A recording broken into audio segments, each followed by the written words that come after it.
इस वीडियो में हम बात करेंगे नर्स्ट इक्वेशन।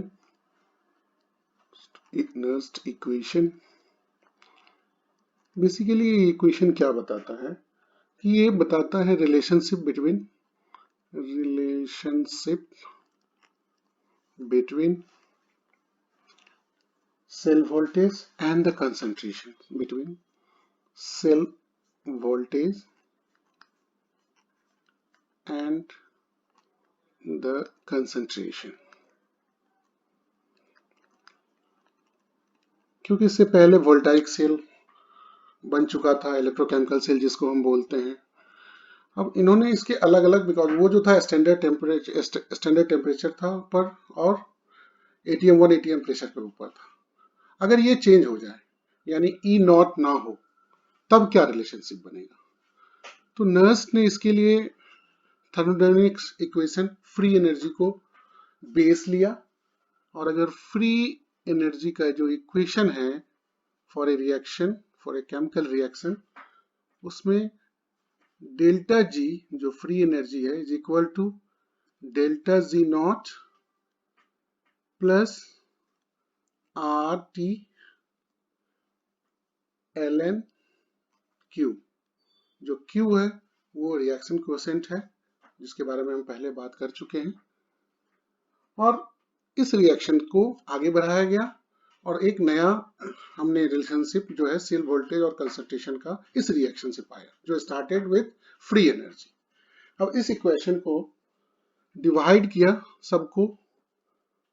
सबसे पहले delta G is equal to क्या होता है, ये होता है माइनस एन एफ ई, और अगर ये डेल्टा जी नॉट जो स्टैंडर्ड कंडीशन के लिए फ्री एनर्जी का है उसके लिए हो जाएगा N F E not plus R T L N Q. और इस इक्वेशन को हमने सबको डिवाइड कर दिया है, divide the above equation by minus N F. ऐसा इसलिए क्या, क्योंकि मुझे E चाहिए और इसलिए सबको डिवाइड करेंगे बाय माइनस एन एफ से। तो क्या हो जाएगा N F E upon minus N F equal to minus N F E not upon minus N F plus R T upon minus N F L N Q. अब अगर normal algebraic expressions को जो करते हैं वो करेंगे इसके साथ भी, और ये कैंसिल हो गया, ये कैंसिल हो गया। So what is the result outcome from this. तो हमारा बचा क्या, E इक्वल टू, जिसे हम सेल वोल्टेज भी कह सकते हैं, और E नॉट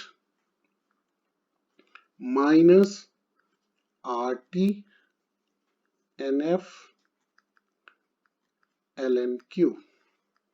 अब इसमें सभी एक्सप्रेशन के बारे में अगर बताएं तो हमारे पास जो E है वो क्या है, वो है सेल वोल्टेज, कि कितना वोल्टेज ये प्रोड्यूस करता है कोई भी सेल जो बना हुआ है इलेक्ट्रोकेमिकल सेल। वो E नॉट जो है वो हमने ऑलरेडी बात की हुआ है, ये है E not red minus E not ox, that is standard voltage और EMF भी बोलते हैं इसको। और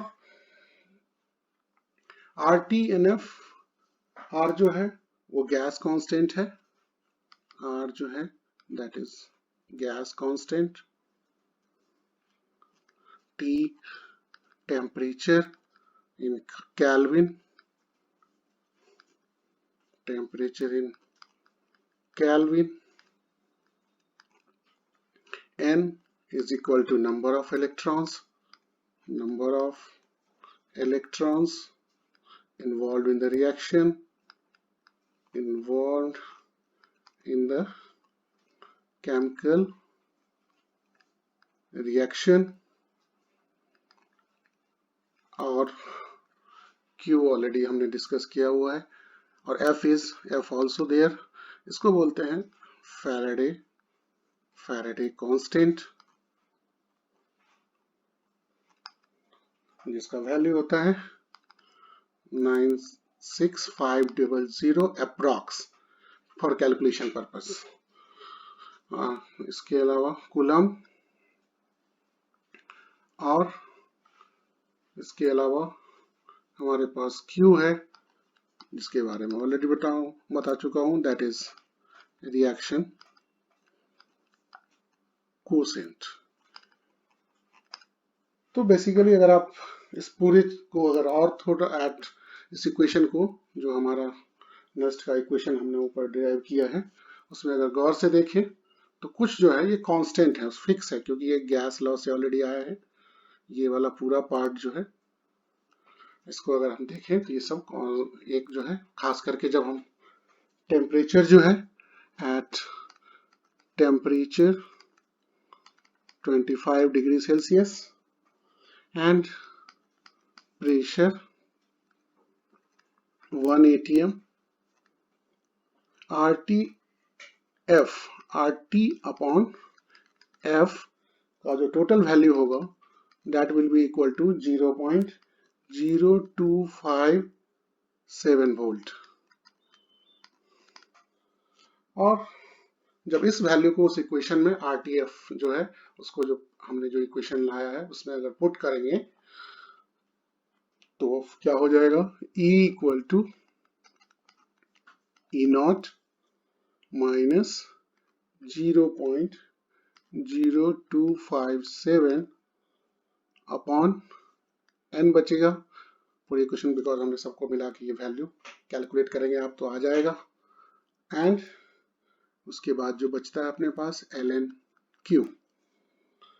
नाउ अगर ln में है, ये नेचुरल लॉग है, इसको 10 बेस वाले लॉग में हम चेंज कर देते हैं, वो कैलकुलेशन के लिए थोड़ा आसान हो जाता है हमारे लिए। तो इसके लिए 0.0257 अपॉन n, और इसको मल्टीप्लाई कर देंगे 2.303। ये आप हर समय याद रखें कि जब नेचुरल लॉग ln होता है और उसको 10 बेस लॉग में चेंज करेंगे तो हम 2.303 से मल्टीप्लाई कर देंगे तो वो चेंज हो जाएगा। और अब हो गया log Q। तो अब अगर इन सबको करें तो जो फाइनल हमारा E की वैल्यू होगी वो होगा E0 माइनस, इन दोनों को मल्टीप्लाई कर लेंगे तो that will be equal to 0.059 volt upon n log Q। ठीक, इसी को हम बोलते हैं नर्स्ट इक्वेशन, जो क्योंकि इससे पहले हमने जो वोल्टाइक और इलेक्ट्रोकेमिकल है उसमें केवल E0 की वैल्यू हम निकाल रहे थे और वोल्टेज निकाल रहे थे, लेकिन इस केस में ये कंप्लीट आप किसी का इक्वेशन का कंसंट्रेशन निकाल सकते हो, प्रोडक्ट और रिएक्टेंट्स का E निकाल सकते हो किसी भी टेम्परेचर पे। और ये हमने जो निकाला है ये आपका 25 डिग्री पे है और प्रेशर 1 atm है।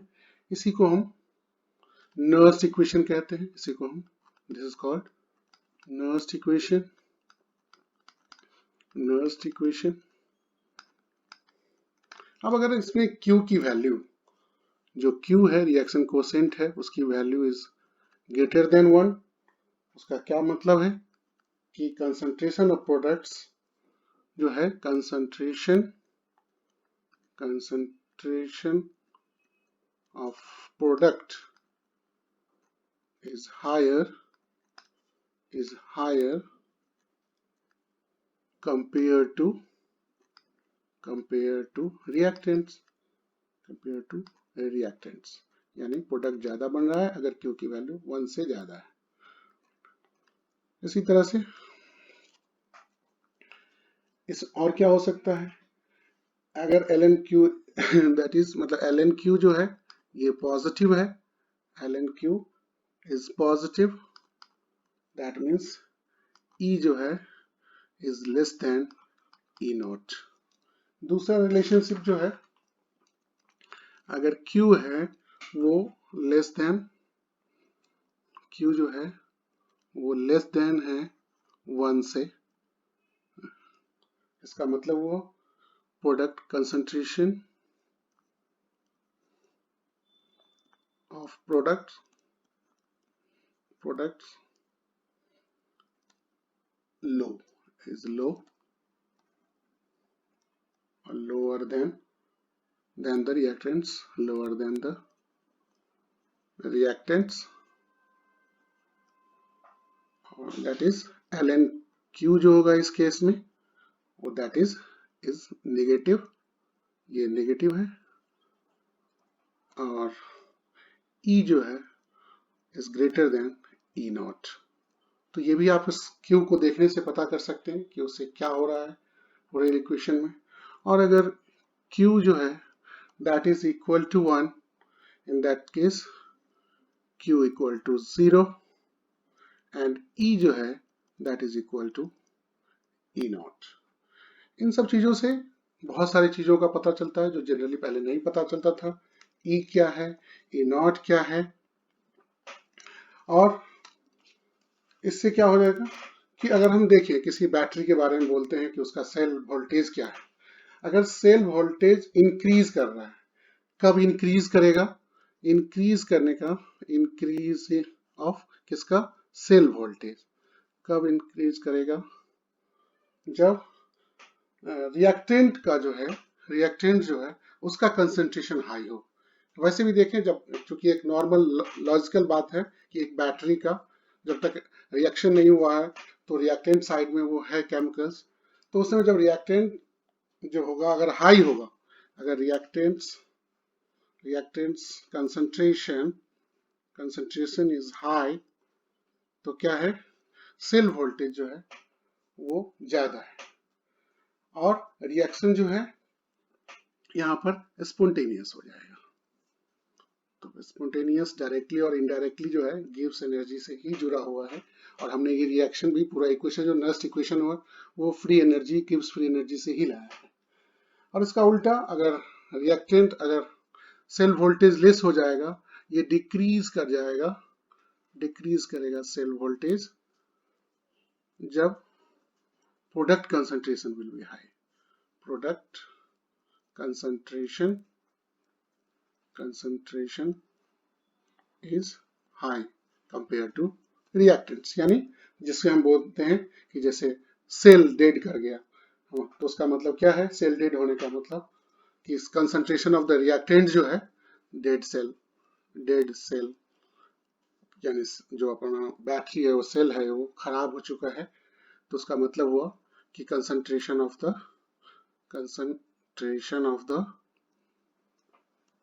reactants inside the battery decreases। तो इस तरह से हम चीजों को समझ सकते हैं। डेड सेल एक एग्जांपल है जस्ट।